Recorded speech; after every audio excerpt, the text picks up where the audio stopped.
সুমনা, তোমার কি হলো? তোমার তো সবে 4 মাস। Hello doctor. এর অবস্থা তো বেশি সিরিয়াস। ডাক্তারবাবু তাড়াতাড়ি আসুন, আমার স্ত্রীকে একটু দেখুন। দাদা আমার ছেলে হয়েছে। সরি, আপনার স্ত্রীর গর্ভপাত হয়ে গেছে, আর জ্ঞান ফিরে যদি বাচ্চা না পায় তাহলে কিন্তু কোমায় চলে যেতে পারে। দাদা বোন তোর বাচ্চাটা দিবি। বোন তোর পায়ে পড়ছি, তুই আমার বউকে বাঁচা।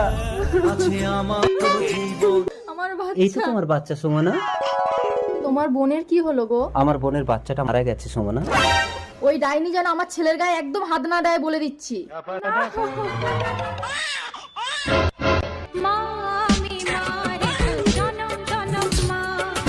এই ডাইনি, তোকে একদিন বলেছি না আমার বাচ্চার গায়ে হাত দিবি না, দে। আসলে বাচ্চাটা ওর সুমনা, তাই ও প্রতিদিন লুকিয়ে লুকিয়ে বাচ্চাকে দুধ খাওয়ায়। অসম্ভব। সম্ভব, ডাক্তারি শাস্ত্রের মধ্যে 4 মাসে কারো বাচ্চা হয় না। সন্তান নিয়ে স্বামীর ঘরে চলে যাব। আমার ছেলে। चलो माया